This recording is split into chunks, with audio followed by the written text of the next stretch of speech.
In an unlikely encounter that transcends political divides, a homeless veteran struggling to survive on the streets offers his only meal to former President Donald Trump during a public appearance.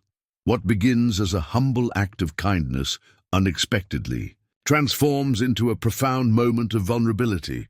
Trump's reaction, teary and reflective, captures the hearts of onlookers, sparking a nationwide conversation about compassion, dignity, and the often unseen struggles of those society overlooks. This encounter not only challenges preconceived notions about power and privilege, but also highlights how genuine human connection can emerge in the most unexpected circumstances. A weathered hand extends a paper-wrapped sandwich, trembling slightly. The camera pans up to reveal a face marked by time and hardship, deep creases around eyes that have seen war, homelessness, and now an unexpected moment of connection. Across from him stands a familiar figure, Donald Trump, momentarily stripped of his usual commanding presence, staring at the offered meal with an expression of genuine surprise. The bustling crowd around them fades to blur as these two men, separated by vast chasms of experience and privilege, share a moment that will soon bring everyone present to tears. Before we jump back in, tell us where you're tuning in from. And if this story touches you, make sure you're subscribed, because tomorrow I've saved something extra special for you. The crisp autumn air carried a bite that Michael Callahan knew all too well. At 62, his body remembered every season he'd spent without proper shelter, 3 years, 2 months, and 14 days to be exact. The kind of precision that came from military training, he supposed, or perhaps from the way trauma etched itself into memory with perfect clarity. Michael adjusted his faded Navy cap, 2nd Marine Division, a relic from another life, and pulled his threadbare jacket tighter around his shoulders. Downtown Pittsburgh in October wasn't kind to anyone, especially not to a man whose home consisted of a worn sleeping bag tucked beneath the Jefferson Street overpass. The morning light cast long shadows across Point State Park as Michael made his methodical way toward the fountain. His routine rarely varied: wake before dawn, fold his belongings into his weathered backpack, visit the public bathroom at the park to wash up as best he could, then navigate the day's possibilities for food and warmth. Today, however, the park had transformed. Security barriers created a maze of restricted areas. Black SUVs lined the surrounding streets, and men with earpieces and vigilant expressions stood at strategic intervals. Some kind of event was happening, something important enough to disrupt the invisible pathways through which people like Michael typically moved. "Can't go that way today, sir," a young police officer said, blocking Michael's usual route to the water fountain. Michael nodded respectfully. "Yes, officer. Mind if I ask what's happening?" Former President Trump is giving a speech about urban renewal. Event starts at noon. The officer's eyes flickered over Michael's appearance, and a familiar expression crossed his face. Not quite disgust, not quite pity, but a mixture of both that Michael had learned to recognize over the years. "Thank you," Michael said, retreating before the officer could suggest he move along more explicitly. He changed course, heading towards Smithfield Street, where the small veteran outreach center might provide coffee and perhaps breakfast. His stomach twisted with hunger. He hadn't eaten since yesterday morning, when Sister Margaret at St. Paul's Cathedral had pressed a paper bag containing a sandwich and an apple into his hands. As he walked, Michael's thoughts drifted to a time when hunger was a different kind of companion. Afghanistan, 2004. His unit stranded in a remote village after a sandstorm grounded their transport. The villagers, people who had almost nothing themselves, sharing their meager food supplies without hesitation. He remembered an elderly man, offering him a piece of flatbread with hands gnarled by years of hard labor. To refuse kindness, the interpreter had translated, is to refuse humanity. The memory burned in his chest. What had happened to the man who received that lesson with humility? How had that young Marine become this?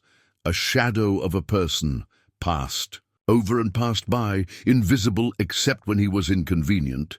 At the Veteran Outreach Center, a handwritten sign on the door sent his hopes crashing. Closed for staff training, reopening tomorrow at 8 a.m. Michael pressed his forehead against the cool glass of the door for a moment. In his pocket was the last of yesterday's meal, half a sandwich he'd carefully saved, wrapping it in the now greasy paper. He'd been saving it for dinner, but the gnawing emptiness in his stomach argued for immediate consumption. Tough break, huh? Michael turned to find another familiar face from the streets. Teresa, a 40-something woman who often slept in the same area of the park as Michael. Her dark hair was streaked with premature grey, pulled back in a practical ponytail. Despite her circumstances, she maintained a dignified appearance, her clothes worn but clean. "Morning, Teresa," Michael nodded. "You know if St. Vincent's is serving today?" She shook her head. "Not till 5. And with all the commotion downtown for that political thing, a lot of places are closed or changed their schedules." She gestured to a paper bag in her hand. "Got lucky at the bakery on Liberty. End-of-day stuff they were tossing out yesterday. Want a muffin? It's a little stale, but..." "No." Michael cut her off, perhaps too sharply. His hand instinctively covered the pocket where his half-sandwich rested. "I'm okay, thanks, though." Teresa studied him for a moment, then nodded, understanding the pride that still lived within him. "Suit yourself. I'm heading to the library to stay warm. You?" Michael glanced toward Point State Park, where the infrastructure for the former president's appearance was still being assembled. "Think I'll see what all the fuss is about." Teresa raised an eyebrow. "Politics? Didn't figure you for the type." "Not politics. Just people." Michael shrugged. "Sometimes it's good to remember what the rest of the world looks like." They parted ways, Teresa heading east toward the public library, while Michael retraced his steps toward the park. By 11:30, a substantial crowd had gathered behind the barriers. Michael found a spot at the periphery where a concrete planter provided a seat with a decent view of the stage that had been erected near the fountain.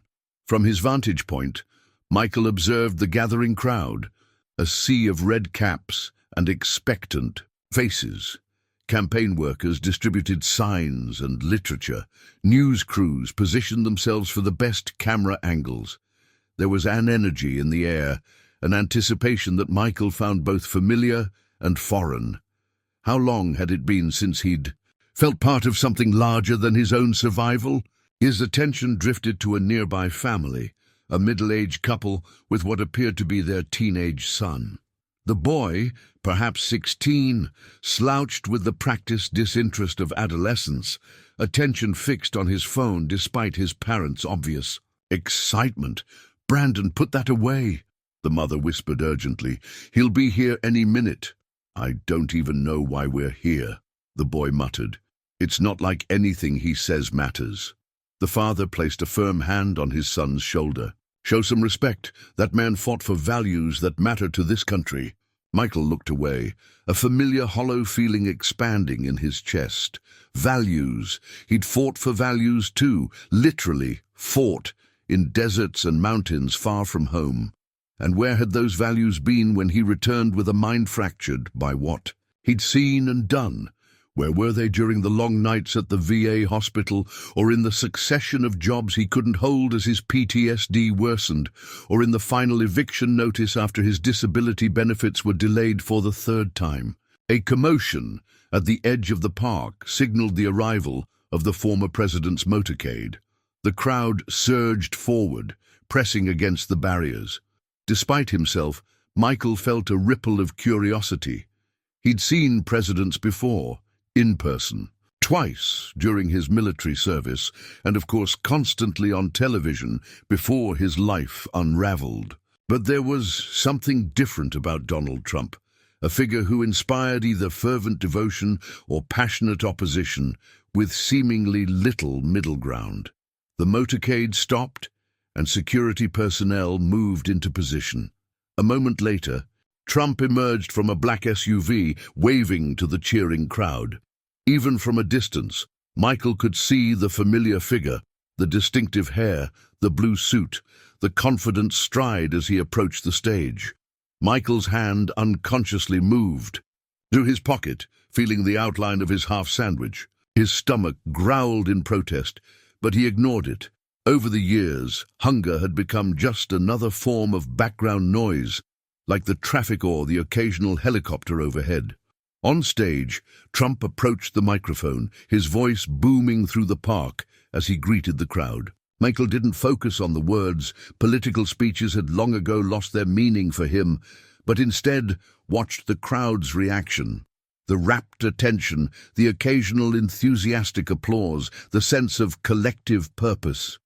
Beside him, the teenager had finally pocketed his phone and was watching with reluctant interest. His mother clasped her hands in front of her chest, nodding along with the speech. His father stood tall, proud to be witnessing this moment. A family, united despite their differences.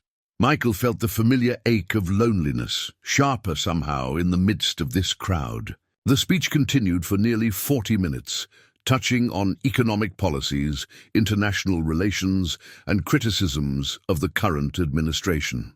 As it wound down, Trump began to move toward the barriers, shaking hands with supporters in the front row. Security tensed visibly, but maintained a careful perimeter around him. What happened next occurred almost without conscious thought. Michael found himself moving forward, drawn by an impulse he couldn't fully articulate. The crowd was shifting as people tried to position themselves for a handshake or selfie with the former president, creating small openings through which Michael could navigate. He wasn't sure what he intended to do: speak to Trump, ask a question, simply be close to this figure who presented a world so distant from his current reality. But as he approached the barrier, his hand again found the half sandwich. In his pocket, the interpreter's voice echoed in his memory. To refuse kindness is to refuse humanity. And suddenly, Michael understood his purpose. In a world that had stripped him of almost everything, his health, his home, his dignity, he still had the capacity for kindness. He still had something to offer. Trump was just a few feet away now, reaching across the barrier to shake hands with an elderly woman who was weeping with emotion. His security details scanned the crowd continuously, and one had already noticed Michael, this disheveled man, moving with purpose toward their protectee. "Sir, please step back," the agent said firmly, moving to intercept. But Trump had turned it. The commotion, his eyes landing on Michael. There was a moment of hesitation, a beat where different possibilities hung in the air. The security agent could physically block Michael. Trump could turn away. The crowd could close the space between them. Instead, Trump raised his hand slightly, a subtle signal to his security. "It's all right," he said, his voice carrying despite the noise of the crowd. Michael stopped at the barrier, suddenly aware of the many eyes upon him. The family he'd observed earlier was watching. News cameras had swiveled in his direction. Even Teresa, who must have changed her mind about the library, stood at the edge of the gathering, her expression a mixture of concern and curiosity. "Mr. President," Michael said, his voice rougher than he intended, "I wanted to—" The words failed him momentarily. What did he want? To be seen, to matter for a moment. Instead of finishing his sentence, Michael reached into his pocket and withdrew. The half sandwich, still wrapped in its greasy paper, he held it out across the barrier. "It's not much," he said quietly, "but where I come from, we share what we have." The crowd had fallen oddly silent. The security agent looked confused, clearly assessing whether a half-eaten sandwich could pose some kind of threat. Trump himself seemed momentarily taken aback, his practiced public persona slipping just slightly. "I was a Marine," Michael continued, gesturing to his cap with his free hand. "Second Division, Afghanistan, sir. Sometimes over there the local people, they had nothing, less than I have now, but they would share their food. Said it was a matter of dignity to be able to offer hospitality." The security agent began to reach for the sandwich, but Trump placed a hand on his arm, stopping him. "What's your name, Marine?" Trump asked, his voice lacking its usual bombast. "Michael Callahan, sir. Staff Sergeant, retired." The words came automatically, the military bearing returning to his posture despite his circumstances. Trump studied him for a moment, taking in the weathered face, the worn clothes, the proud angle of his chin despite it all. Then, with a nod that seemed to contain something like respect, he reached across the barrier and accepted the half-sandwich. "Thank you for your service, Staff Sergeant Callahan," he said, loud enough for those nearby to hear. "And thank you for the meal." Michael nodded and began to step back, his purpose fulfilled. But Trump wasn't finished. "Where are you staying, Michael?" he asked, his voice quieter now, less for the crowd and more for the man before him. The question hung in the air, loaded with implications. Michael hesitated, pride warring with truth. "Jefferson Street overpass most nights," he finally answered, his voice steady. "Unless the police move us along." Something shifted in Trump's expression, a flicker of genuine surprise, perhaps even dismay. For a man accustomed to gold-plated surroundings, the stark reality of Michael's answer seemed to land with unexpected weight. The crowd around them had grown quiet, sensing that they were witnessing something unscripted, something real. The teenage boy who had been so disinterested earlier now watched with undisguised curiosity. His mother's hand had moved to her heart, her eyes wide. Even the security personnel seemed caught in the gravity of the moment. In that space of suspended time, standing on opposite sides of a metal barrier that symbolized far more than a physical separation, a former Marine and a former president regarded each other. Two Americans whose paths should never have crossed in quite this way, yet had. And in that crossing, something unexpected was beginning to take shape, something that would soon bring everyone present to tears. Donald Trump stood motionless, the half-sandwich resting in his palm like some strange artifact. The campaign staff exchanged nervous glances. This wasn't in the schedule, the carefully choreographed public appearance now veering into unpredictable territory. Cameras swiveled toward the unexpected exchange, news photographers capturing rapid-fire shots of this improbable moment. "Jefferson Street overpass," Trump repeated, his voice quieter than his usual public cadence. Something, in his expression, shifted, the practiced political mask slipping just enough to reveal a glimpse of genuine confusion, even distress.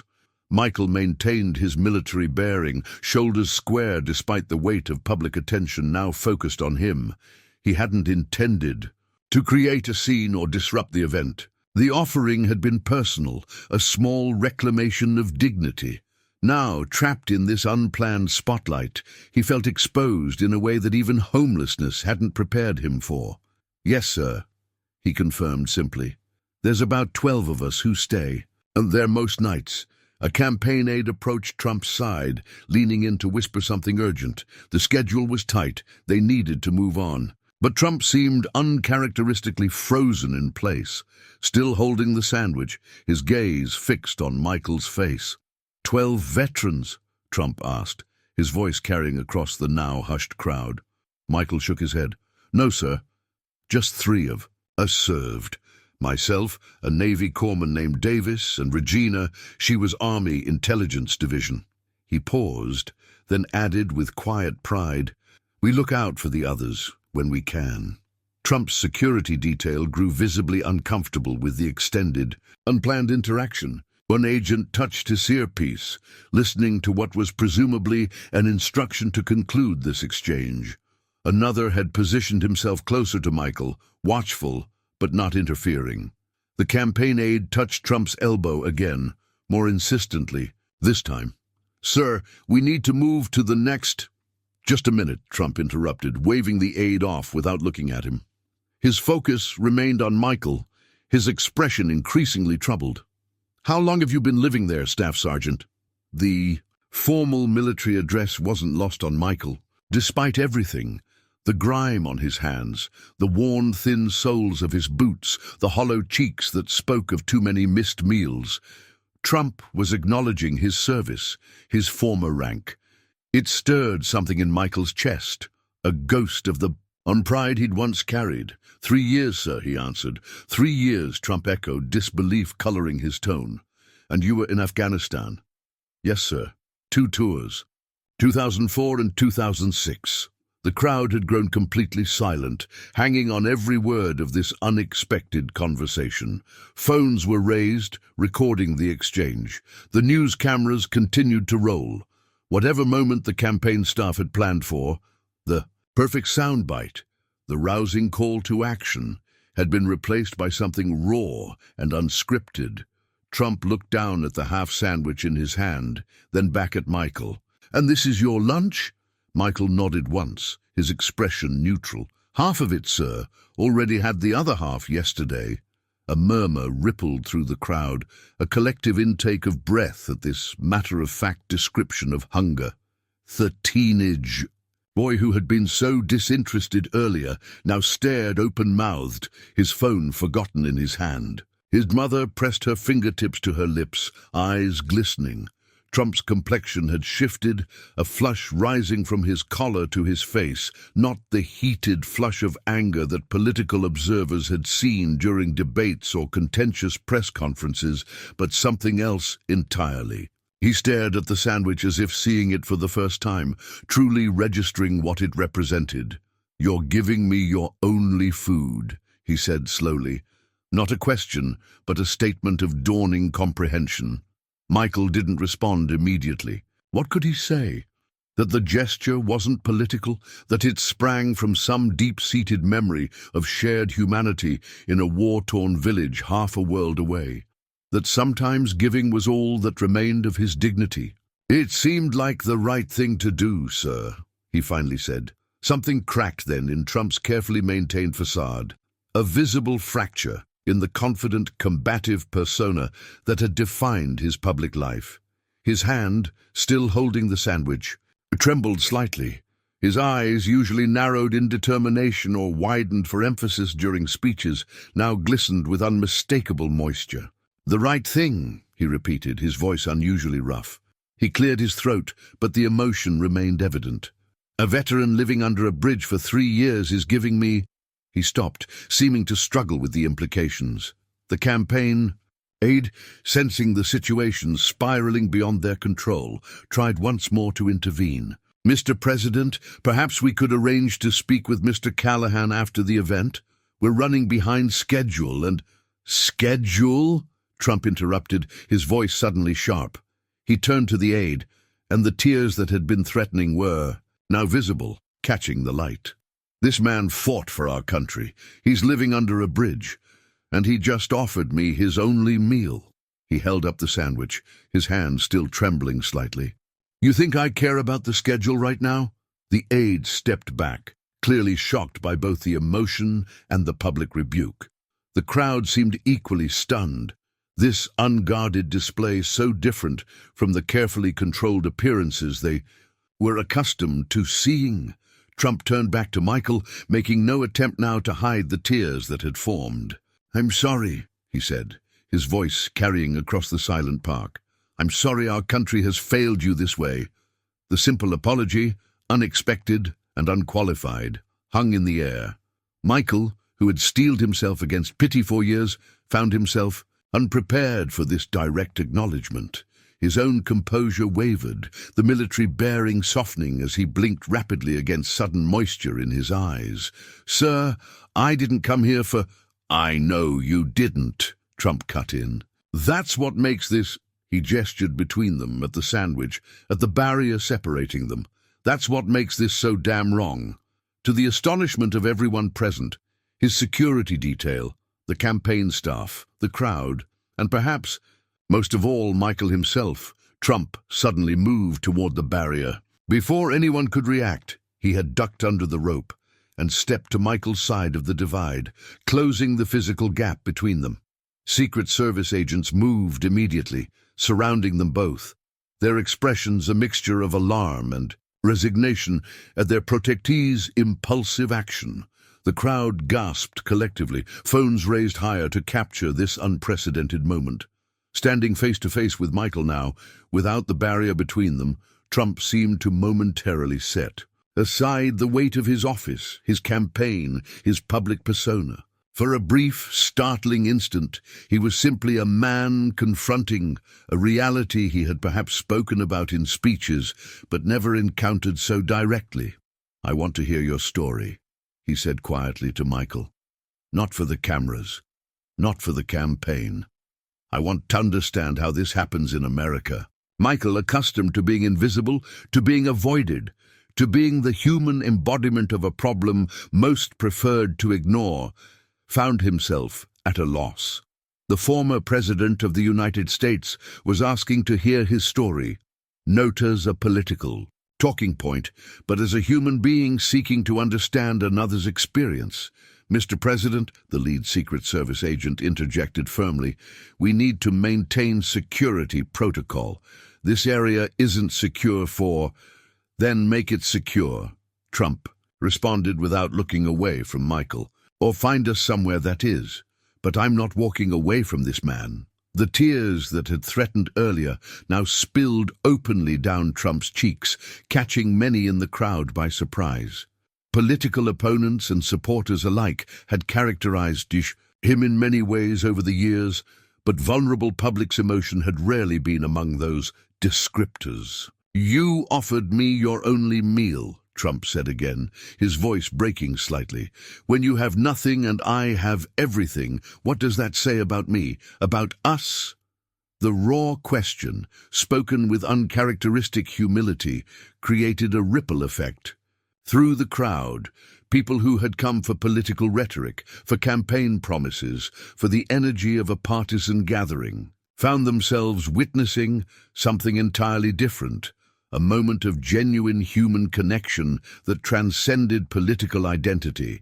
Michael, who had survived battlefield combat, homelessness, and the systematic erosion of his dignity, found that this simple human acknowledgement threatened his composure more than any hardship had. A single tear tracked down his weathered cheek, cutting a path through the grime that daily life on the streets left behind.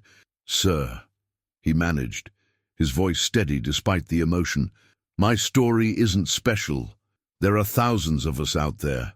And that," Trump replied, the tears now flowing freely, "is why I need to hear it." Around them, the crowd had grown completely still. The teenage boy who had been so disinterested wiped surreptitiously at his own eyes. His mother was openly crying, now her husband's arm around her shoulders. Even some of the security personnel seemed affected, their professional detachment momentarily compromised by the raw humanity of the exchange. For a brief, suspended moment, the park existed outside of political division, outside of campaign strategy, outside of media narratives. There was only this, a homeless veteran and a former president, standing together in a moment of unexpected truth, both with tears on their faces, connected by a half-eaten sandwich, and the recognition of a shared humanity that transcended their vastly different circumstances. And in that moment, something shifted, not just for the two men at its center, but for everyone witnessing it, something that would soon cascade beyond this park, beyond this city, sparking a conversation that neither man could have anticipated when the day began. The TUI. Secret Service quickly established a secure perimeter, creating a small island of privacy in the midst of the public park. They commandeered a nearby event tent that had been set up for campaign volunteers, clearing it of all beauty-essential personnel. Within minutes, Michael found himself seated across from the former President of the United States at a folding table, the half sandwich placed between them like some strange artifact. "Water for Staff Sergeant Callahan," Trump instructed an aide who hovered uncertainly at the tent's entrance, "and whatever food we have available." When the aide hesitated, Trump's voice sharpened. "Now, please." Michael shifted uncomfortably. In the metal folding chair, the sudden transition from the anonymity of homelessness to this intense focus was disorienting. For years, his strategy had been to remain invisible, to move through the world without drawing attention, to exist in the margins where most people never bothered to look. Now he sat beneath the concentrated attention of not just Trump, but the various staff and security personnel whose gazes kept flickering his way. "You don't need to do this, sir," Michael said quietly. "I didn't approach you for help or to cause a scene." Trump studied him for a moment, his expression unusually subdued. The tears had been wiped away, but their evidence remained in his reddened eyes. "Why did you approach me, Michael?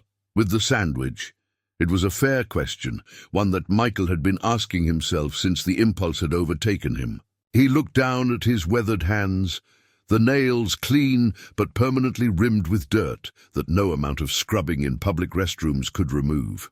"In Afghanistan," he began slowly, "during my first tour, our unit was stranded in a village for 3 days after a sandstorm grounded our transport." He paused, the memory unexpectedly vivid. The villagers had almost nothing, barely enough food for themselves, but they shared everything. An old man gave me bread when he was probably hungry. "Himself," Michael looked up, meeting Trump's gaze directly. "He told me, through our interpreter, that offering hospitality was a matter of dignity, that sharing what you have, especially when you have little, is what makes us human." He gestured to the sandwich.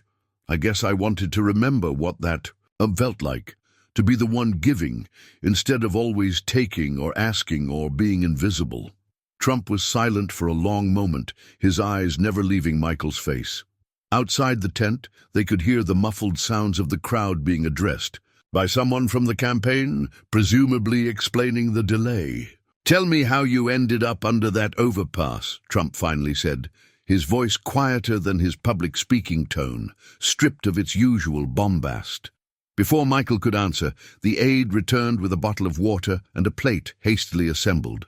From the staff's catered lunch, a sandwich, chips, an apple, and a cookie, she placed it in front of Michael with an awkward smile and retreated quickly. Michael stared at the food, suddenly acutely aware of his hunger. 3 years on the streets had taught him to eat when food was available, but military discipline and pride kept him motionless, waiting. "Please," Trump gestured to the plate. "Eat while we talk." Michael nodded his thanks and took a careful bite of the sandwich, maintaining his composure despite the urgent demands of his empty stomach. He chewed slowly, organizing his thoughts. "I was fine when I first came home," he began. "Had a job in construction, had an apartment, was seeing someone, Amy, a nurse I met at the VA during my checkups." He took another measured bite, followed by a sip of water. "The nightmares started about a year after I got back, then the panic attacks, couldn't sleep, started drinking to knock myself out at night." Trump listened intently, occasionally nodding but not interrupting. "Lost the job when I showed up drunk once too often. Amy tried to help, got me into a VA treatment program, but the waiting lists were long. By the time I got in, she was gone. Couldn't blame her." Michael shrugged slightly. "Managed to stay sober after the program, but lost the apartment while I was in treatment. Stayed with a buddy for a while, but his wife wasn't comfortable having me there." "PTSD?" Trump asked. Michael nodded. "Among other things, traumatic brain injury from an IED that hit our transport in 2006, back problems from carrying too much weight on patrol. The VA has been," he searched for a diplomatic way to phrase it, "overwhelmed, broken," Trump supplied bluntly. "The system is broken." "Yes, sir," Michael acknowledged. "I get disability payments, but they're not enough for rent in this city. And the paperwork." He gestured vaguely. "Sometimes it gets lost or delayed. When you don't have an address, everything gets complicated." Trump's brow furrowed. "But there are programs. Shelters. Shelters are often full," Michael explained, his tone matter-of-fact rather than accusatory. "And sometimes dangerous. A lot of us, veterans I mean, we have trouble with crowds, with noise, with feeling trapped. The overpass isn't ideal, but it's predictable. We know who's there. We watch out for each other." As he spoke, Michael continued to eat, methodically working through the meal while maintaining his composure. The discipline was visible in every movement, the careful portioning, the measured pace, the way he aligned the empty water bottle precisely beside the plate when he finished. 3 years, Trump said, shaking his head. A Marine who served 2 tours, living under a bridge for 3 years. His gaze shifted to the tent opening, beyond which the crowd and cameras waited. And I've been talking about veterans in speeches, promising to fix the system, while men like you... He trailed off, seeming genuinely troubled. Michael straightened in his chair. Sir, I'm not looking for pity, and I'm not a symbol or a photo. Opportunity. His voice held no anger, just quiet dignity. Those people out there, they see homeless vets like me and they feel bad for Aminet. Then they go back to their lives. That's human nature.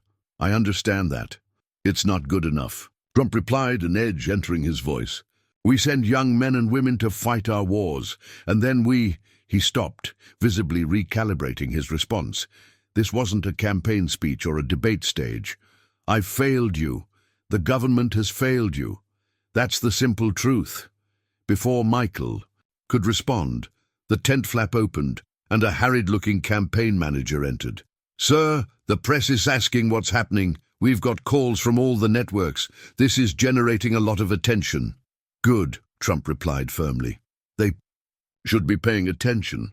Sir, the manager continued cautiously, we need to consider how to frame this. The optics are powerful, but we should control the narrative before... The narrative, Trump interrupted, his voice rising.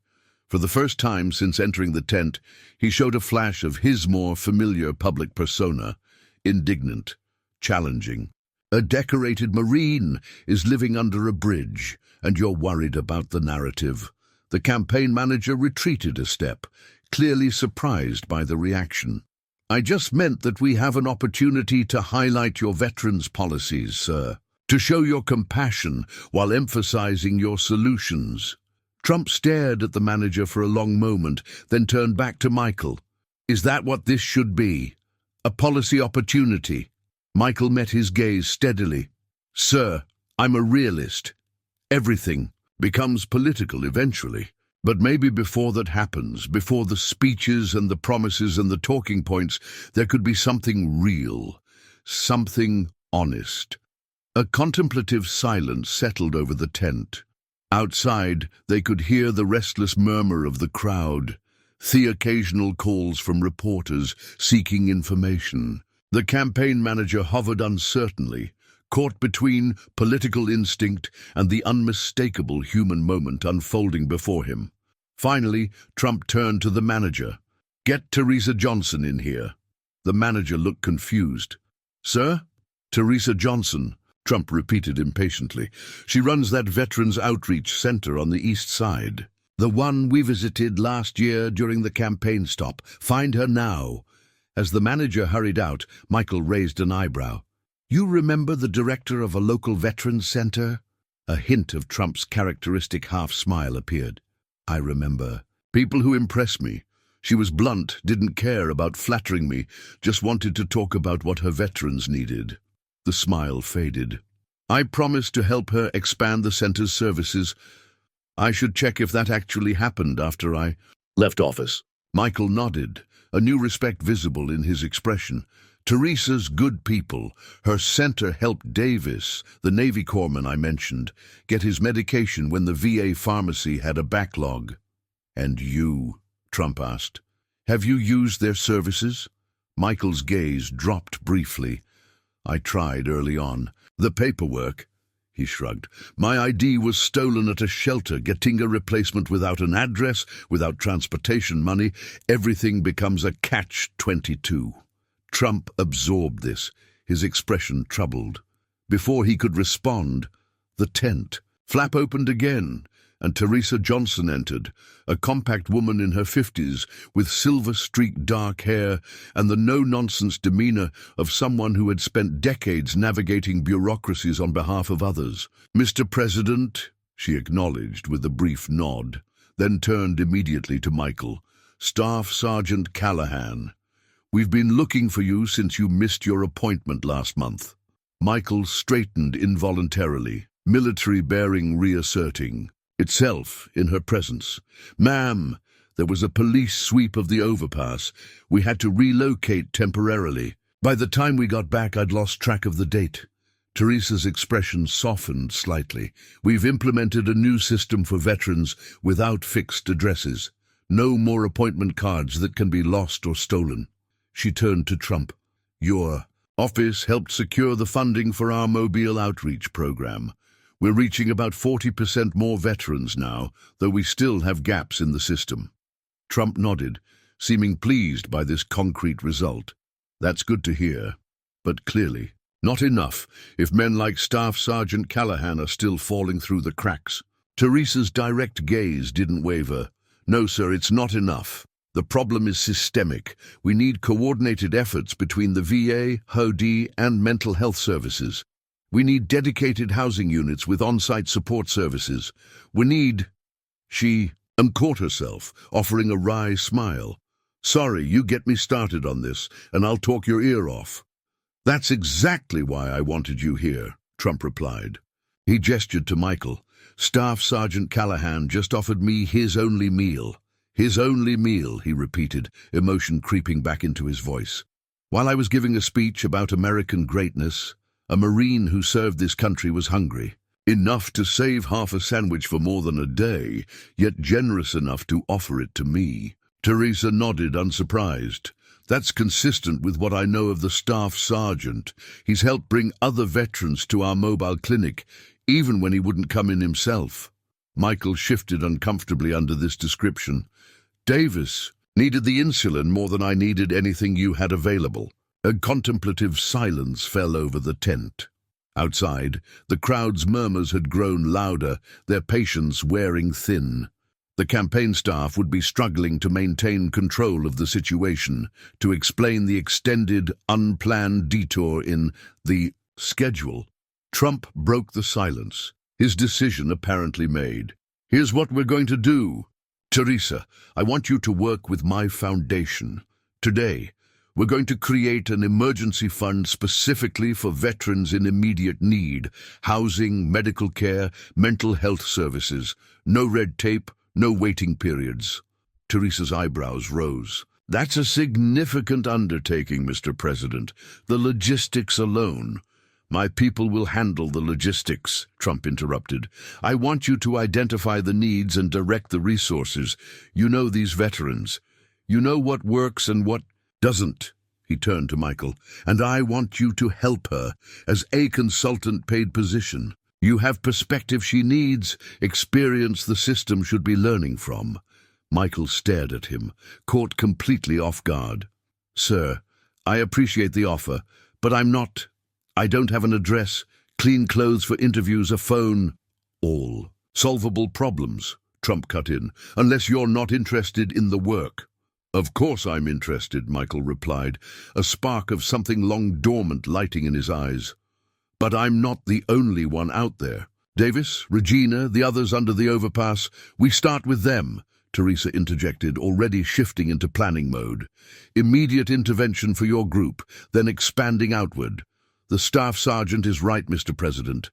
If we're doing this, it has to be systematic. Not just a one-time rescue for the veterans who happen to be in the right place today." Trump nodded firmly.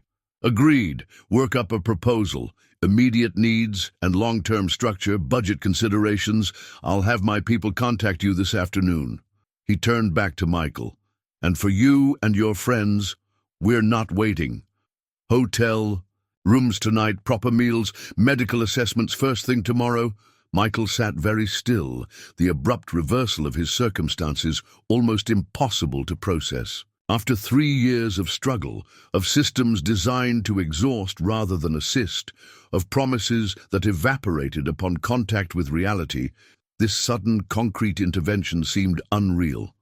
"Sir," he began carefully, "I appreciate the gesture, but I've seen how these things go. The attention fades, the funding gets redirected, the promises—" "Not this time," Trump interrupted, his voice carrying the familiar confident assertion of his public persona. But then, in a quieter tone that seemed meant only for Michael, he added, I give you my word, Marine to Marine. This isn't politics. This is personal.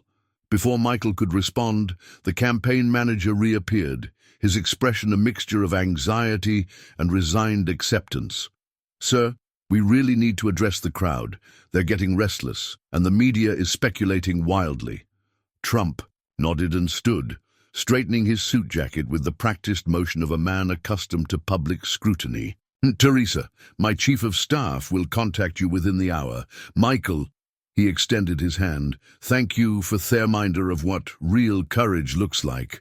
Michael rose and accepted the handshake, his weathered hand clasped firmly in Trump's manicured grip. Thank you for seeing me, sir, really seeing me.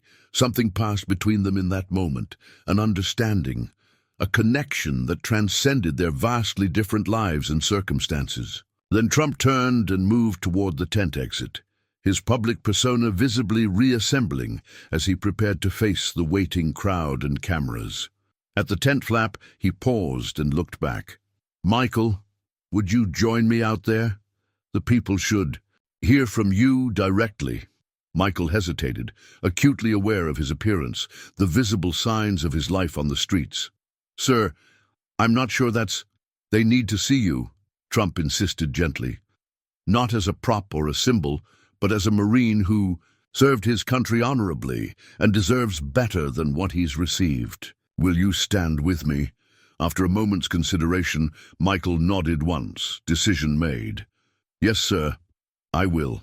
As they moved toward the tent exit, toward the waiting crowd and cameras, Michael was conscious of the improbable nature of this moment. How a simple act of offering his half sandwich had somehow catapulted him from invisibility to the center of attention, from the margins to a position where his voice might actually be heard. Whether anything would truly change remained to be seen. Michael had learned the hard way not to trust in promises or systems. But for the first time in 3 years, something unfamiliar stirred in his chest. A cautious, fragile hope that perhaps, just perhaps, his story might help others like him emerge from the shadows. Stepping out of the tent and into the glare of cameras felt to Michael like emerging from a bunker after an air raid, disorienting, exposing, the world suddenly too bright and too loud. Secret Service agents formed a protective cordon around both men as they approached the podium that had been hastily repositioned. The crowd, which had grown restless during the unexpected delay, surged forward with renewed energy, phones raised to capture whatever was about to unfold. Michael was acutely conscious of his appearance, the threadbare jacket, the worn boots, 3 days of stubble on his cheeks. For years, he had cultivated invisibility as a survival strategy. Now, walking beside the former president, he felt the weight of hundreds of eyes assessing, judging, wondering. At the podium, Trump raised his hands for quiet.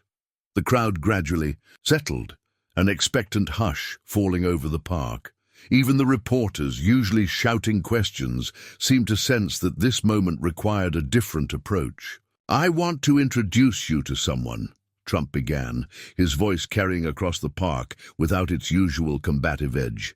This is Staff Sergeant Michael Callahan, United States Marine Corps, 2 tours in Afghanistan, Purple Heart recipient.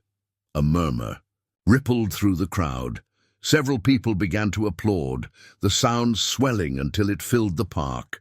Michael stood straight, military bearing returning instinctively, his weathered face impassive despite the turmoil inside him. When the applause faded, Trump continued, his voice uncharacteristically subdued. For the past 3 years, Staff Sergeant Callahan has been living under the Jefferson Street overpass here in Pittsburgh, a decorated Marine, a man who risked his life for this country, living under a bridge. The crowd grew utterly silent, the collective intake of breath almost audible. Today, Staff Sergeant Callahan approached me with an extraordinary gesture. He offered me his only meal, half a sandwich he had been saving. Trump paused, emotion visibly working in his face again. When I realized what he was doing, a homeless veteran offering his only food to me, He faltered, then continued with raw honesty. I was ashamed, not of him, of us, of a system that allows this to happen, of myself for speaking about veteran care without truly seeing the depth of the failure. In the crowd, phones continued to record, but the usual restless energy of a political gathering had transformed into something more solemn, more attentive. The teenage boy who had been so disinterested earlier now stood completely still, his expression thoughtful as he watched the former president struggle with genuine emotion.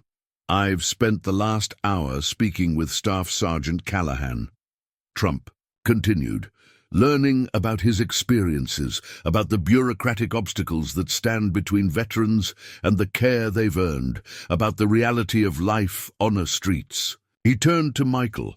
Would you like to say something, Staff Sergeant? Michael hadn't expected this. Public speaking had never been his strength, even before years of isolation had eroded his social confidence. But as he looked out at the crowd, at the mixture of curiosity, sympathy, and something that might be genuine concern on their faces, he recognized the rare opportunity before him. He stepped forward to the microphone, clearing his throat. I didn't approach the president for help or attention, he began, his voice rough but steady. I offered my sandwich because once in Afghanistan, a local man who had almost nothing shared his food with me. He taught me that dignity comes from what you give, not what you have. Michael paused, gathering his thoughts. There are thousands of veterans like me. Some served in Vietnam, some in Iraq, some in Afghanistan. We're under bridges, in shelters when we can stand the crowding, in hospital waiting rooms, in prison cells. We're not just statistics or talking points, we're your neighbors, even when you don't see us. The crowd was utterly silent now, hanging on his words. I don't want pity, Michael continued, straightening his shoulders. None of us do. We want the country we serve to fulfill its promises. We want systems that work, that don't require a permanent address or a cell phone or perfect mental health to navigate. We want dignity. He stepped back from the microphone, nodding once to indicate he was finished. The park remained silent for several heartbeats, then erupted in applause. Not the partisan cheering of a campaign rally, but something more subdued, more thoughtful, punctuated by calls of "Thank you for your service" from various points in the crowd. Trump placed a hand briefly on Michael's shoulder before returning to the microphone. Today, I'm announcing the formation of an emergency response fund for veterans in immediate need, starting right here in Pittsburgh. No bureaucracy, no waiting periods, immediate action. He outlined the initiative he had discussed with Teresa in the tent, committing both personal funds and foundation resources to the project. This isn't about politics, he concluded, gesturing toward Michael. This is about honoring our obligations to the men and women who put their lives on the line for this country. Staff Sergeant Callahan reminded me today of what real courage looks like. The courage to serve, the courage to survive, and the courage to offer kindness even when you have almost nothing yourself. As Trump finished speaking, reporters surged forward, shouting questions. The campaign staff, who had been watching from the sidelines with expressions ranging from concern to calculation, now moved to manage the situation, directing which journalists could approach. Michael found himself suddenly surrounded by cameras and microphones, questions coming from all directions. The sensory overload, the noise, the proximity of strangers, the flashing lights, threatened to trigger the anxiety that had become his constant companion since Afghanistan. Trump seemed to sense his distress. With the practiced ease of someone accustomed to controlling crowds, he raised his hands again. Staff Sergeant Callahan will not be taking questions at this time. He's agreed to consult on our Veterans Initiative, and you'll be hearing more about that in the coming days. Right now, he's earned some privacy and respect. With that, Trump placed a protective hand on Michael's shoulder, guiding him away from the podium, while security created a path through the crowd. They moved toward the waiting motorcade, reporters continuing to shout questions as they retreated. "You did well," Trump said quietly as they walked.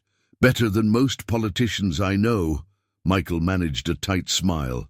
"Not looking for a career change, sir."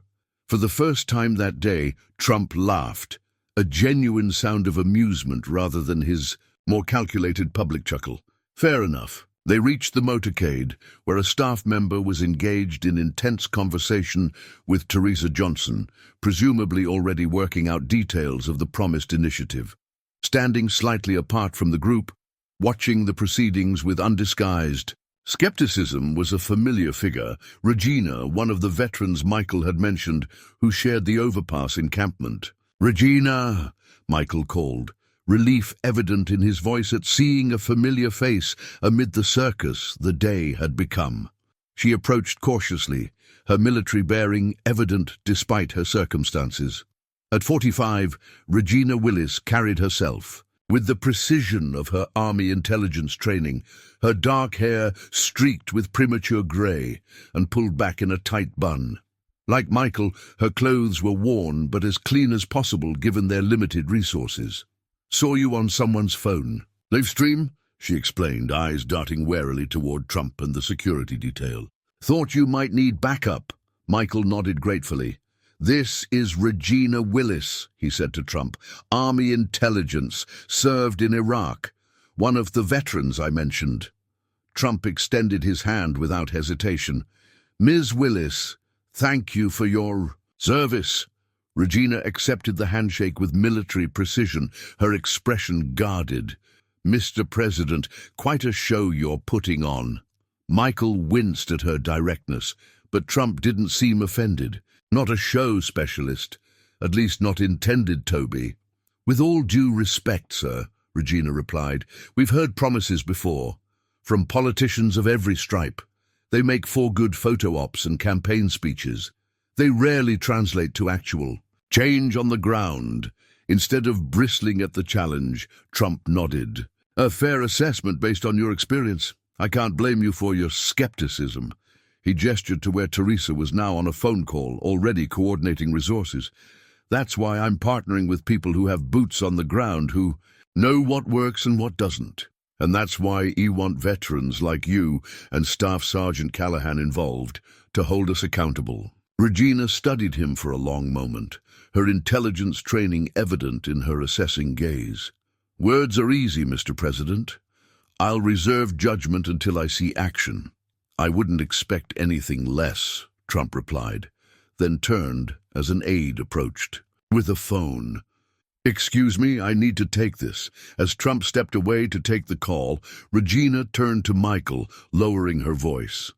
"What the hell is going on, Mike? One minute you're heading to the park to watch the circus, the next you're on stage with Trump, and my phone's blowing up with texts from Theresa about hotel rooms and job opportunities." Michael ran a hand over his face, the events of the day catching up with him. "I honestly don't know how it all escalated so quickly. I offered him my sandwich. It seemed like the right thing to do. Then suddenly he's crying, and I'm crying, and we're in a tent talking about Afghanistan, and now—" He gestured vaguely at the chaos around them. Regina's expression softened slightly. "Your sandwich? The half you were saving from Sister Margaret?" Michael nodded, a hint of embarrassment coloring his features. "Remember that old Afghan man I told you about, Theone, who shared his bread? I just had this impulse." "Your damned heart," Regina sighed, but there was affection beneath the exasperation. "Always was too big for your own good." She glanced toward where Trump was engaged in his phone conversation, his gestures animated.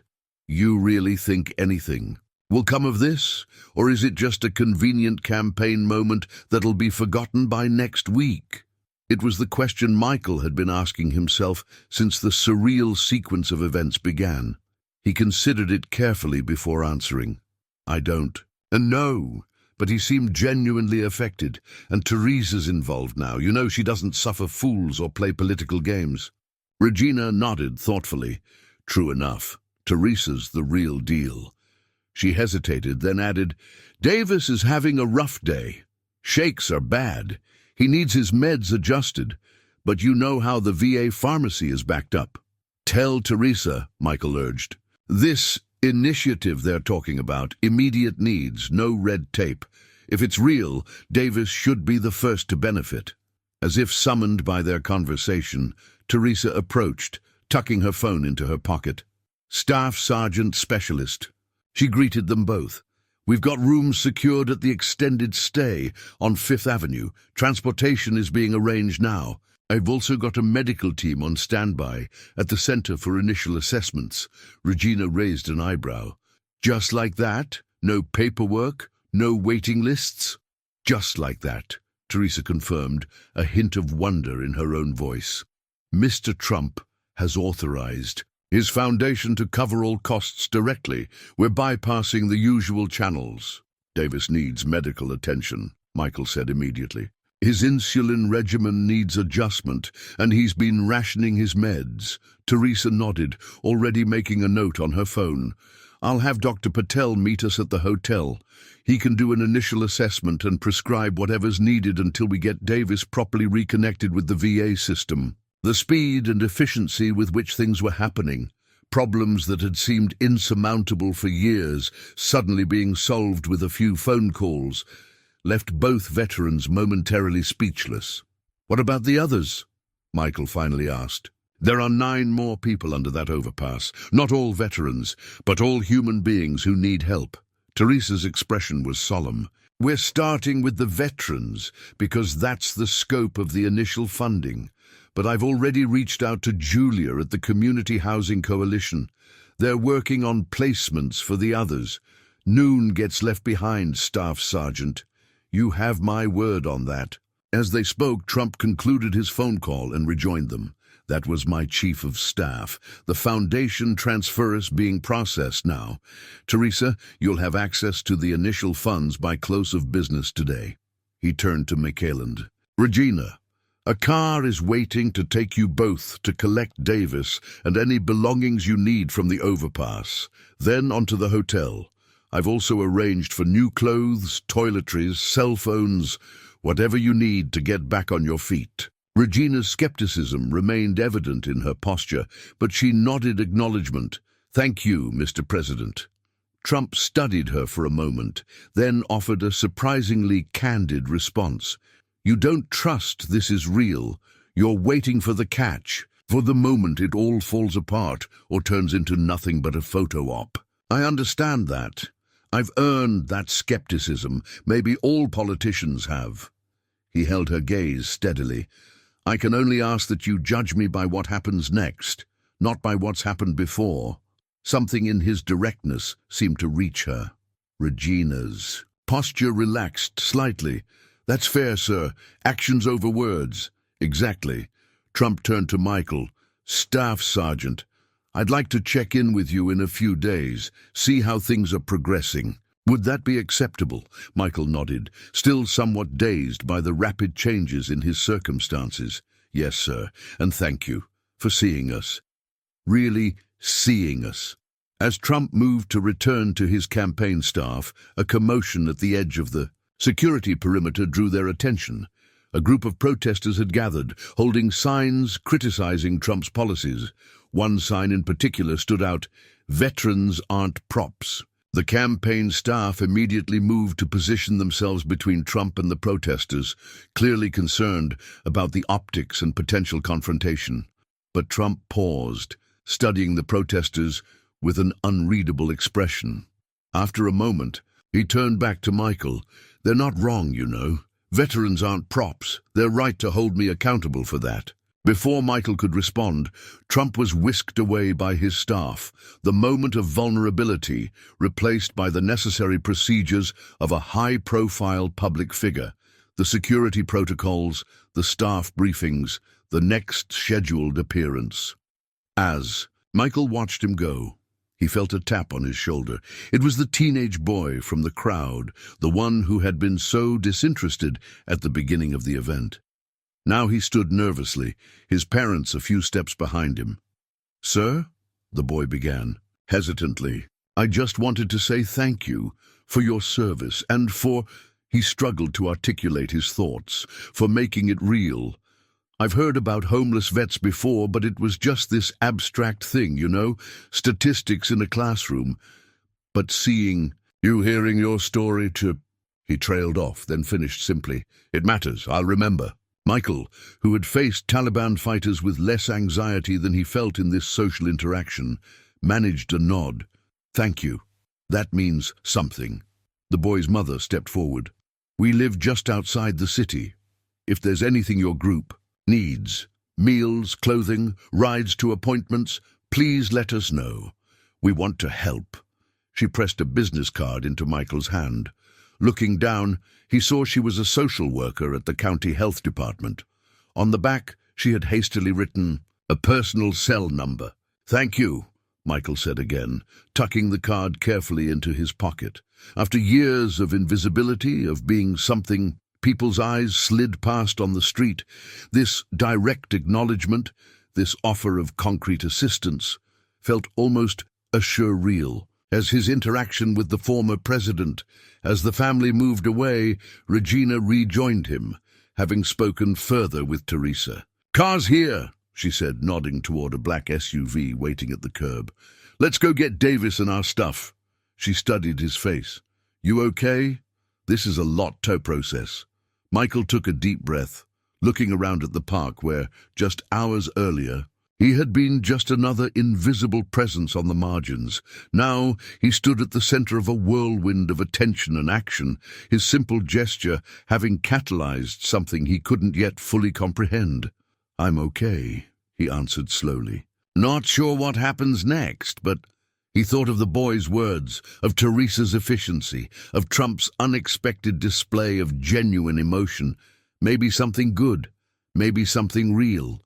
Regina's usual cynicism softened into a cautious half-smile. "Maybe, one day at a time, Marine." "One day at a time," Michael agreed, as they walked toward the waiting vehicle and whatever lay beyond this extraordinary afternoon. The first possibility of real change after 3 long years in the shadows. 3 days passed in a blur of comfort and adjustment that left Michael feeling both grateful and disoriented. The extended stay hotel room, with its clean sheets, private bathroom, and reliable heat, was a luxury so profound it initially made sleep difficult. After years of hypervigilance beneath the overpass, the quiet safety felt alien, almost suspicious in its perfection. Davis had received immediate medical attention, his insulin regimen adjusted, and a 3-month supply provided through Trump's foundation funding. Regina had spent hours on her new laptop, meticulously documenting the needs of every veteran they knew living on Pittsburgh's streets, working directly with Teresa to create an intervention plant that might actually work. Michael himself had met with 3 different VA administrators, each one suddenly attentive and responsive, now that the former president's attention had turned their way. Appointments that had languished for months were scheduled within days. Paperwork that had disappeared into bureaucratic voids was miraculously located and processed. On the morning of the 4th day, Michael stood before the hotel room mirror, hardly recognizing himself. The new clothes, simple but dignified, a blue button-down shirt and khaki pants, felt strange against his skin after years in the same few garments. His face, now clean-shaven, revealed features that had been obscured beneath layers of stubble and grime. A proper haircut had restored some of his military neatness. A knock at the door interrupted his self-assessment. Opening it, he found Regina, similarly transformed in clean clothes, her hair neatly styled. "Teresa just called," she said without preamble. "Trump's team wants to meet with us at 10, something about expanding the initiative nationwide." Michael checked his watch, a simple but functional timepiece provided along with the other necessities. "That's in an hour. Did they say what they're planning?" Regina shook her head. "No details, but there's a news crew at the center already. Teresa thinks they might be planning some kind of formal announcement. Michael felt an uneasy prickle along his spine. The events of the past few days had been remarkably free of cameras and publicity, focused instead on concrete action and genuine assistance. The sudden introduction of media elements raised questions about where this was heading. "Let's go find out," he said, grabbing his jacket, another new item that still felt strange on his shoulders. They arrived at the Veterans Center 30 minutes later, immediately noticing the increased activity. A news van was parked outside.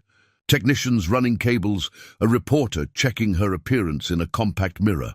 Inside, Teresa was directing staff with calm efficiency, ensuring the center's daily operations continued despite the unusual circumstances. "There you are," she greeted them, the slight shadows under her eyes revealing the long hours she'd been working. "They've set up in the conference room. Mr. Trump arrived about 15 minutes ago with his campaign manager and foundation director." "Campaign manager?" Michael questioned. "I thought this was about the Veterans Initiative." Teresa's expression was carefully neutral. "So did I. Let's hear them out." The conference room had been transformed. A backdrop featuring both the Veterans Center logo and Trump's foundation emblem hung behind a small podium. Lights had been set up, and a camera operator was adjusting equipment. Trump sat at the table with two aides, reviewing documents and speaking in low tones. He looked up as they entered, rising to greet them with handshakes. "Michael, Regina, good to see you both. You're looking well." "Amazing what a shower and clean clothes can do," Regina remarked dryly, though there was less edge in her voice than there might have been days earlier. Trump acknowledged this with a nod, then gestured for them to sit. "We've been working on expanding what we started here, taking it national, creating a rapid response system for veterans in crisis that bypasses the usual red tape." "That sounds promising," Michael said cautiously, noting the cameras. "What role do you see for us in this?" Before Trump could answer, the campaign manager, a polished man in his 40s with the intense focus of someone perpetually calculating political angles, leaned forward. "Your story has resonated across the country." "Staff Sergeant Callahan," he said. The campaign manager poked his head in, his expression apologetic but insistent. "Sir, CNN is setting up for the interview in 10 minutes. We should prep you for the talking points." Trump held up a hand. "They need more time. We'll delay the interview." The ICE manager's smile became strained. "Sir, we've already pushed it back once. The news cycle will survive another 30 minutes. Trump finished firmly. "Close the door, please." When they were alone again, Trump turned back to Michael and Regina. "I won't pressure you. Think about it. Talk it over. Whatever you decide, the work we've started here continues."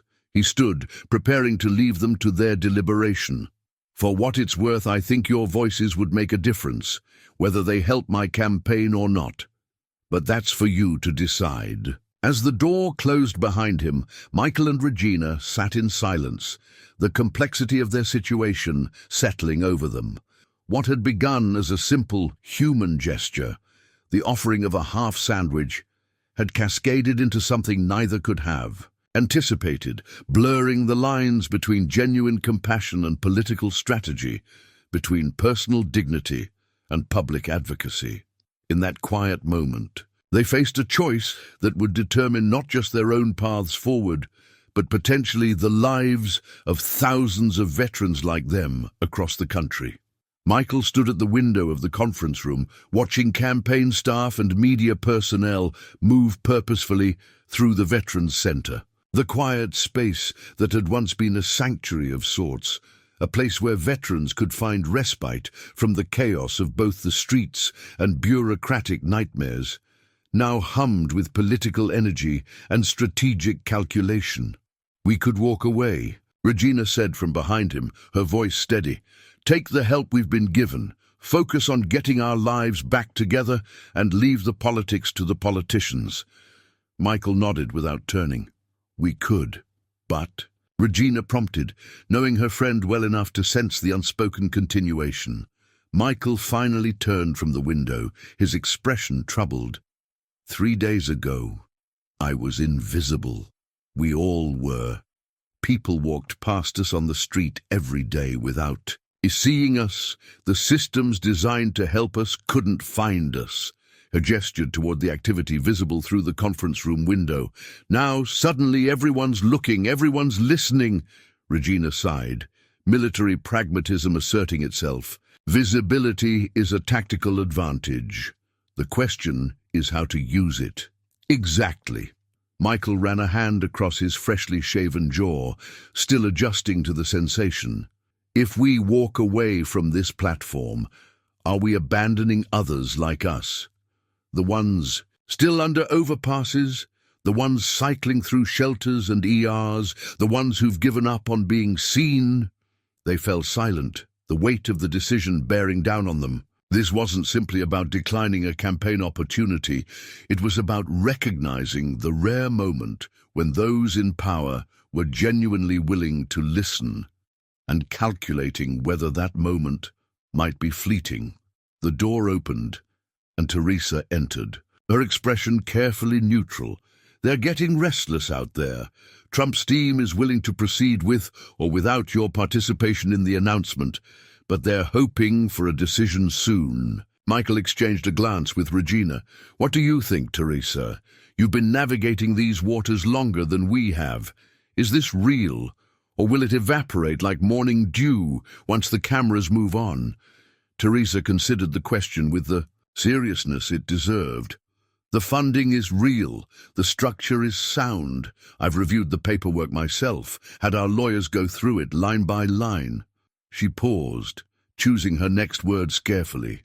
As for motives, they're always mixed. Always. But I've seen more genuine engagement from Trump's team in the past 3 days than I've seen from most officials in years of advocacy.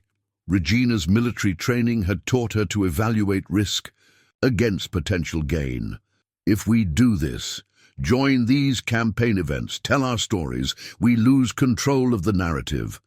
We become characters in someone else's story.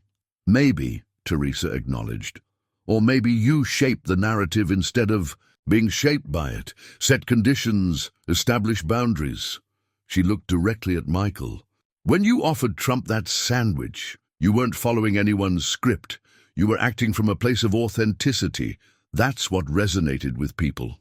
Michael absorbed this, turning the considerations over in his mind.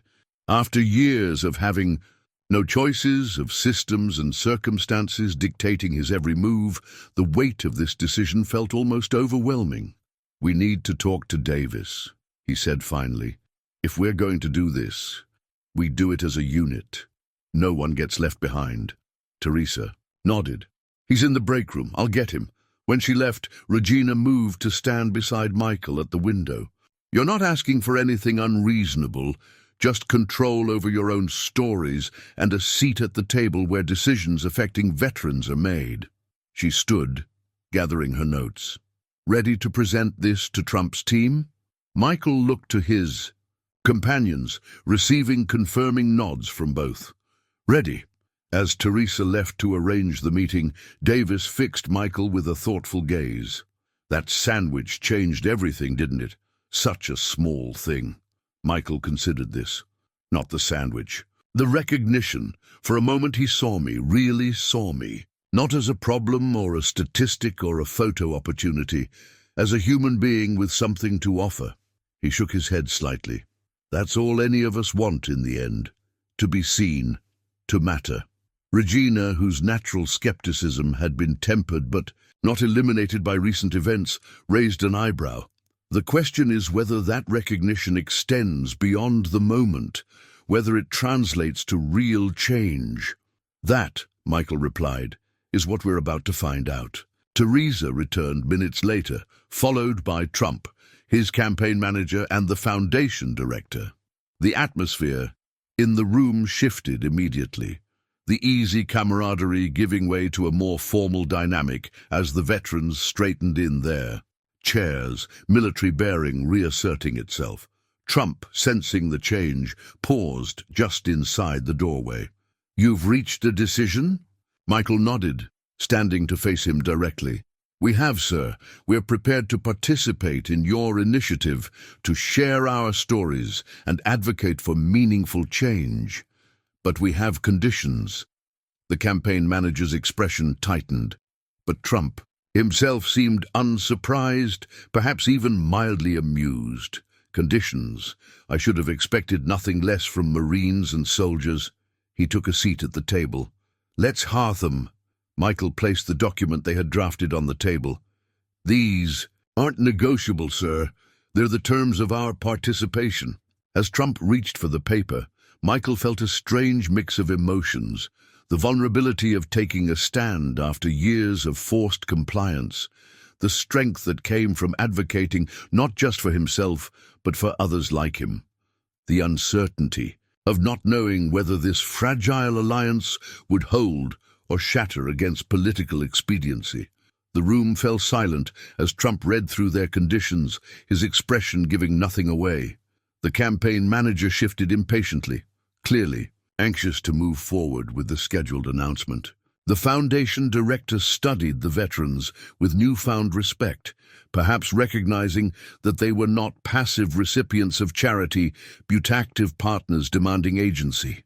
When Trump finally looked up from the document, his eyes met Michael's directly. In that gaze lay the answer to the question that had hovered between them since that first extraordinary moment in the park, whether the connection had been genuine or merely politically expedient, whether the tears had signified true recognition or calculated response.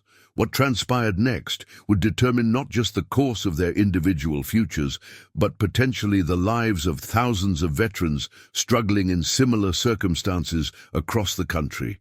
A pivotal moment, balanced on the edge of possibility, with the weight of both promise and skepticism hanging in the air.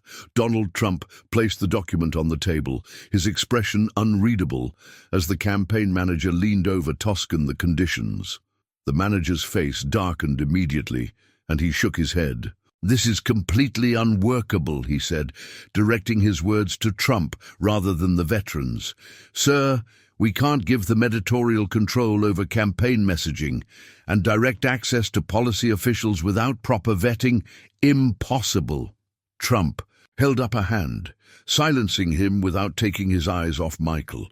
The room hung in tense silence, the veterans maintaining their composure, while the campaign staff exchanged concerned glances. "Let me make sure I understand," Trump said finally. "You want unfiltered control over how your stories are presented, veto power over any edited content, direct access to officials who can implement policy changes, and a commitment that this initiative remains non-partisan even during a campaign." Michael nodded once. "Yes, sir, those are our terms." The campaign manager stepped closer to Trump, lowering his voice though still audible to everyone in the small room. "Sir, we simply cannot accommodate these demands. The schedule is set. The messaging is aligned with our broader campaign strategy. We need to control the narrative." Trump didn't acknowledge the manager's concerns. Instead, he leaned back in his chair, studying the three veterans with an intensity that seemed to peel away layers of political calculation, reaching for the authentic connection that had sparked this unlikely alliance. "Control the narrative," he repeated, his tone contemplative rather than dismissive. "Many of you are looking for a heartwarming story about how a chance encounter changed everything, about how one act of kindness solved a systemic problem." He shook his head slightly. "That's not the real story. The real story is about how our country repeatedly fails those who serve it, about how we become invisible once we're no longer useful, about how the very programs designed to help us become obstacles that those struggling with PTSD, traumatic brain injuries, and homelessness cannot navigate."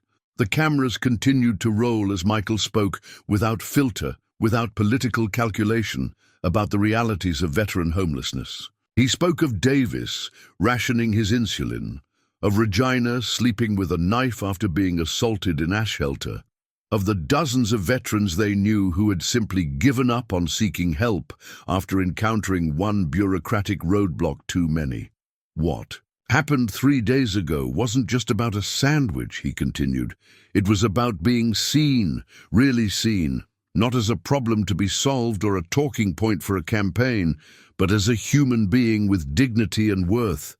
He turned slightly toward Trump, who stood listening with uncharacteristic stillness. Mr. President, I believe your response that day was genuine. I believe this initiative comes from a place of real commitment. But lasting change requires more than good intentions or temporary funding. It requires systemic reform that persists beyond news cycles and campaign seasons. As Michael continued to speak, laying out specific failures in the VA system, in housing programs, in mental health services, the atmosphere in the room transformed. The political context, the campaign backdrop, the party divisions seemed to recede, replaced by the stark reality of human suffering and governmental failure that transcended partisan boundaries. When Regina took the microphone next, followed by Davis, they similarly spoke with unfiltered honesty about their experiences and the changes needed. There were no platitudes, no expressions of personal gratitude toward Trump, no testimonials that could be neatly packaged into campaign ads. There was only truth, sometimes uncomfortable, always compelling. Trump, for his part, stood watching with an expression that shifted between somber recognition and occasional winces at particularly pointed criticisms of systems that had operated under his watch as well as others. The campaign manager, positioned at the side of the room, appeared increasingly agitated, clearly recognizing that this was not the controlled messaging he had envisioned. When all 3 veterans had spoken, Trump returned to the podium. The room waited expectantly for the pivot back to campaign rhetoric, for the reframing of their raw testimonies into political advantage. Instead, Trump surprised them again. I want to thank Staff Sergeant Callahan, Specialist Willis, and Corpsman Davis for their honesty, he began, for their courage in speaking truth not just to me, but to all of us who have failed them. He paused, seeming to choose his next words. With unusual care, in politics, we're trained to never admit mistakes, to never acknowledge failure. Everything becomes someone else's fault, another party's problem, a previous administration's mess. He shook his head slightly. But there are moments when that approach isn't just dishonest, it's destructive. This is one of those moments. The room had grown utterly still. Reporters who had been furiously taking notes now watching with undisguised surprise as Trump continued. In this vein, departing from the familiar script of political self-protection, I've made promises to veterans before, he acknowledged. Some I kept, some I didn't. The system resisted change, or I moved on to other priorities, or the solutions were more complex than the soundbite suggested. He gestured toward the 3 veterans. But these Americans have reminded me that promises aren't enough. Results are what matter, and they've agreed to hold me accountable for delivering those results, not just through this foundation initiative, but through policy changes that will outlast any administration. As Trump concluded his remarks, announcing specific policy forums where the veterans would have direct access to decision-makers, Michael felt a complex mixture of emotions, cautious hope tempered by years of disappointment, pride in speaking, truth coupled with awareness of how easily such moments could evaporate once cameras turned away. But beneath these conflicting reactions ran a current of something he had almost forgotten during his years beneath the overpass. A sense of agency, of mattering, of being not just seen, but heard in ways that might create ripples beyond his individual circumstances. As the press conference concluded and reporters surged forward with questions, Michael caught Trump's eye across the crowded room. The video of your interaction with President Trump has over 30 million views. People are moved. They're demanding action. Michael exchanged a glance with Regina. Neither of them had been monitoring social media or news coverage, focused instead on the immediate needs of their community. We'd like you to join the president at a series of events across key states, the campaign manager continued. Your testimony would be powerful, a first-hand account of veteran homelessness and how direct intervention made a difference. We'd handle all travel arrangements, accommodations, of course. And there it was, the shift from genuine human connection to political strategy. Michael felt a cold weight settle in his stomach. You want to use us as campaign props, Regina stated flatly. The campaign manager's smile tightened. I'd frame it differently, Specialist Willis. We're offering you a platform toadvocate for other veterans to put faces and names to a crisis that's too often reduced to statistics. And it just happens to coincide with campaign stops in swing states, Regina pressed. An uncomfortable silence fell over the room. Trump, who had been uncharacteristically quiet during this exchange, studied them both with an expression Michael couldn't quite read. May I speak with Staff Sergeant Callahan and Specialist Willis alone? Trump finally said, his tone making it clear this wasn't actually a request. The campaign manager looked like he might object, but after a moment's hesitation, he nodded. Of course, sir. We'll be just outside. He gestured to the other aides and the camera crew, who filed out, closing the door behind them. When they were alone, Trump leaned back in his chair, the practiced public persona dropping away as it had that first day in the tent. They're right, you know, he said simply. My campaign wants to use you. Your story. It's powerful. It moves people. That's political gold. The blunt admission caught both veterans off guard. They had expected deflection, persuasion, perhaps indignation at the suggestion of exploitation. I appreciate the honesty, sir, Michael said carefully. Trump nodded, tapping his fingers thoughtfully on the table. Here's the thing, and I'm being straight with you both. Yes, there's a political advantage for me in your story. I'd be lying if I said otherwise, but that doesn't mean the help isn't real. That doesn't mean the initiative isn't worthwhile. He leaned forward, holding Michael's gaze. The truth is, politics and real change are always tangled together in this country, always have been. Sometimes good things happen for mixed reasons. Regina's expression remained skeptical. And if we decline to become the poster children for your campaign? Trump's answer came without hesitation. The funding continues, the initiative expands. Those commitments aren't conditional on your participation. He shrugged. Would it help my campaign if you joined these events? Absolutely, but that's your choice to make. Michael was silent for a long moment, processing this unexpected candor. May I ask you something, sir? Trump gestured for him to continue. That day in the park, your reaction, the tears, was that real or... Michael hesitated, then finished the question. Or was that political instinct recognizing a powerful moment? Something flickered across Trump's face, a hint of the vulnerability that had been so startlingly present that day in the park. Both, he admitted quietly. That's the complicated truth of it. When you offered me that sandwich, something genuine broke through. All the layers of security and wealth and power that usually insulate me. I felt ashamed, humbled. Those tears were real. He paused, then continued with the same unexpected honesty.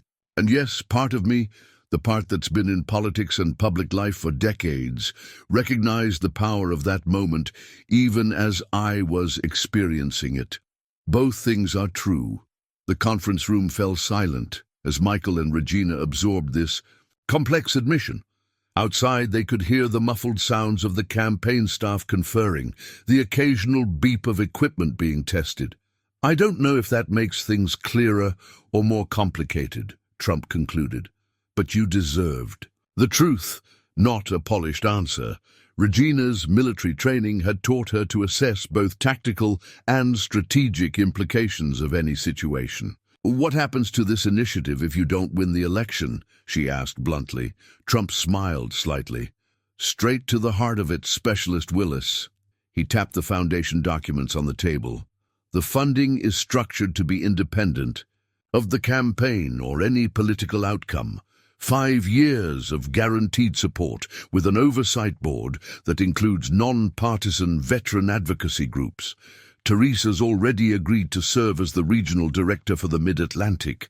Before either veteran could respond, a sharp knock at the door interrupted them. Whatever we decide, we need to be clear-eyed about what we're walking into. Politics is a battlefield with its own kind of IEDs. Michael's mouth quirked in a half-smile. Good thing we've had combat training. Davis arrived a few minutes later, the improvement in his condition already visible after just 3 days of proper medical care. The uncontrollable tremors that had plagued him had subsided, and some color had returned to his face. At 57, he was the oldest of their small group from the overpass, a Navy corpsman who had served in both Gulf Wars before PTSD, and a back injury had derailed his civilian career. "So," he said without preamble, "we're being asked to go on tour with the Trump campaign?" Regina raised an eyebrow. "You've been briefed?" Davis shrugged. "Walls have ears, especially when everyone's talking about you." He pulled out a chair, easing into it with the careful movements of someone managing chronic pain. "What are we thinking?" Michael appreciated Davis's directness. "We're weighing the pros and cons. If we do this, we have a platform to advocate for real change. If we don't, we focus on rebuilding our own lives. The initiative continues either way." Davis nodded thoughtfully. "And if we do it, what's our end game? What are we hoping to accomplish?" It was the question at the heart of their dilemma, not just whether to participate, but to what end. Michael moved away from the window, taking a seat at the table. "I've been thinking about that," he said slowly. "About what I would say if I had the ear of the nation, even for a few minutes." He looked at his friends, these people who had become family through shared hardship. "I'd want to change how people see veterans like us, not as charity cases or symbols, but as Americans who upheld our end of a contract, only to find the other party defaulting on theirs." Regina nodded, understanding dawning in her expression. "So not just a feel-good story about one former president's kindness, but a challenge to the entire system." "A mission," Davis added, military thinking reasserting itself. "Clear objectives, defined parameters." The energy in the room shifted as the 3 veterans moved from reactive deliberation to strategic planning. This was familiar territory, assessing a situation, identifying objectives, developing tactics. "If we do this," Michael continued, "we need conditions, guarantees, not just about the initiative's funding, but about our role in shaping the message." Regina's analytical mind was already racing ahead. "We need veto power over how our stories are presented. No editing without our approval. No selective quoting to serve campaign narratives." Davis leaned forward, warming to the approach. "And we need direct access to policymakers. Not just Trump, but VA officials, HUD representatives, mental health administrators, people who can implement systemic changes." Michael felt something he hadn't experienced in years, a sense of purpose, of agency, of moving towards something rather than simply surviving each day. "We need to draft these conditions, present them as non-negotiable." Regina's expression turned sardonic. "They won't like that. Campaign managers want controllable assets, not independent actors with their own agenda." "Then we walk," Michael said, simply. "Their choice, but we don't compromise on essentials." The 3 veterans looked at each other, a tacit agreement passing between them. Years on the streets had taught them harsh lessons about power imbalances, about systems designed to manage rather than serve them. But their military training had also taught them something equally valuable: how to take control of untenable situations, how to convert disadvantage into strategic position. "We should get Teresa back in here," Davis suggested. "She knows the advocacy landscape, the political terrain. We need her expertise." When Teresa rejoined them, she found not the uncertain, reactive veterans who had been deliberating their response to a political opportunity, but a focused unit engaged in strategic planning. Michael outlined their evolving approach, the conditions they intended to set, the objectives they hoped to achieve. Teresa listened carefully, then offered a measured smile. "You're thinking like advocates now, not subjects." "Good." She pulled a notepad from her pocket. "Let's refine these conditions, make them specific and enforceable." For the next 45 minutes, the conference room transformed into a command center of sorts. The four of them drafted, debated, and finalized a set of non-negotiable conditions for their participation. Teresa's years of advocacy experience helped shape their demands into language that would be both clear and difficult to circumvent through political maneuvering. When they finished, Michael read through the final document once more. "This feels right. Respectful but firm. Clear boundaries." Teresa nodded approvingly. "That's what it's always about, isn't it? Making sure the story fits the strategy." He tapped the document with one finger. "But that's exactly what got Usher in the first place. Stories about veterans that fit political strategies, while the real veterans are sleeping under overpasses." He turned to his campaign manager. "Do you know what changed me? What really changed me that day in the park?" Without waiting for an answer, he continued, "It wasn't a strategy. It wasn't a talking point. It was a half-eaten sandwich. It was the reality of a decorated Marine living under a bridge for 3 years while I gave speeches about fixing the system." The campaign manager shifted uncomfortably. "Sir, I understand the emotional impact, but we need to consider the broader implications for the campaign." Trump finished for him. "Always the campaign." He shook his head, then made a decision that seemed to surprise even himself. "We're accepting their terms." The room went utterly still. The campaign manager stared in disbelief. "Sir, I must strongly advise against—" "Noted." Trump cut him off and overruled. He turned back to the veterans. "Your conditions are accepted, all of them." Michael exchanged glances with Regina and Davis, their carefully maintained composure briefly giving way to genuine surprise. They had prepared for negotiation, for pushback, perhaps even for rejection, not for unqualified acceptance. "Thank you, sir," Michael said carefully. "But I want to be clear about what this means. We won't be reading from prepared remarks or campaign talking points. We'll be speaking honestly about the failures in the system, failures that continued during your administration and every administration before it." Trump nodded, a hint of his characteristic half-smile appearing. "I would expect nothing less. Staff Sergeant, the truth has a way of being inconvenient for everyone in politics, myself included." The campaign manager made one last attempt. "Sir, we should at least discuss this privately before—" "It's decided," Trump interrupted with finality. He extended his hand across the table toward Michael. "Do we have an agreement?" Michael studied the offered hand for a moment, then accepted it with a firm grip. "We do, sir." As they shook hands, something shifted in the room. An acknowledgement that this partnership, however unlikely, was now founded on terms of mutual respect rather than political utility.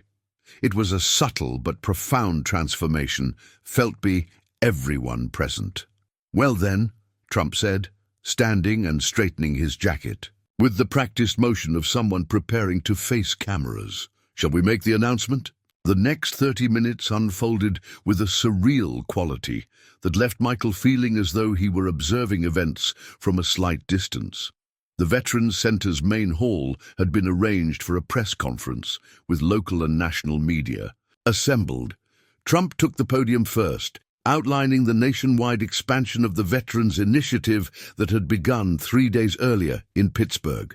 What departed from the usual campaign script was what came next. Instead of presenting the veterans as grateful recipients of his intervention, Trump introduced them as equal partners in the initiative, acknowledging their role in shaping its structure and implementation. "These Americans served our country with honor," he said, gesturing to Michael, Regina, and Davis, who stood nearby. "And then they were forgotten by the very systems designed to support them. That failure isn't limited to one administration or one party. It's systemic, it's persistent, and it's unacceptable. The naked acknowledgement of failure, including his own, created a ripple through the assembled media.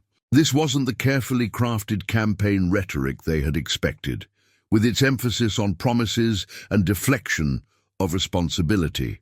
Today, Trump continued, we're not just announcing an expansion of emergency services. We're announcing a fundamental shift in approach. These veterans aren't props or statistics. They're partners with a seat at the table and the authority to hold us, to hold me, accountable. When he invited Michael to the podium, there was no prepared statement waiting, no teleprompter with carefully vetted talking points. There was only a microphone and an opportunity to speak truth directly to power. Michael approached slowly, military bearing evident in his posture despite his civilian clothes. He looked out at the assembled press, cameras trained on his face, and found himself thinking of the many veterans who had no voice, no platform from which to speak their truth. 3 days ago, he began, his voice steady, I was living under the Jefferson Street overpass. I had been there for 3 years. Before that, I served 2 tours in Afghanistan with the United States Marine Corps. He paused, letting the stark contrast sink in. An understanding passed between them, unspoken but clear, that what had begun as an impulsive gesture of kindness, met with an unexpected moment of genuine recognition, had evolved into something neither could have anticipated. Whether it would ultimately fulfill its promise remained to be seen. But in this moment, standing amid the cameras and questions, Michael knew with certainty that something profound had shifted, not just in his life or Trump's campaign, but in the conversation about veterans' care in America. The seed planted by a half sandwich offered in a public park had grown into something that neither political calculation nor cynicism could entirely contain. 6 months later, Michael stood at the edge of Jefferson Street overpass, looking up at the concrete structure that had been his home for 3 years. The space beneath it was empty now.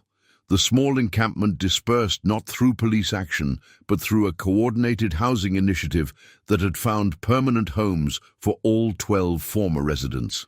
The autumn air carried the same crisp bite it had on that fateful day in Point State Park, but Michael's circumstances could not have been more different. The navy peacoat he wore against the chill was new, his boots sturdy and unbroken. The Veteran Outreach Center ID badge, clipped to his belt, reflected his new role as Veteran Housing Coordinator, working directly with Teresa to implement the expanded programs that had grown from that unexpected encounter. Feels strange, doesn't it? Regina's voice came from behind him. She approached wearing a tailored pantsuit. Her transformation from homeless veteran to the initiative's policy compliance officer evident in both her appearance and the confident set of her shoulders. Like looking at another life, Michael agreed. Quietly, the past 6 months had unfolded in ways none of them could have predicted. The Veterans Initiative had expanded to 12 cities with plans for nationwide implementation by year's end. What had begun as emergency intervention had evolved into a comprehensive approach addressing housing, healthcare, employment, and mental health services. Most surprisingly, the initiative had maintained its non-partisan character even as the election season intensified. Trump had honored his commitment to keep their platform unfiltered, even when their testimonies highlighted failures that crossed party lines and administrations.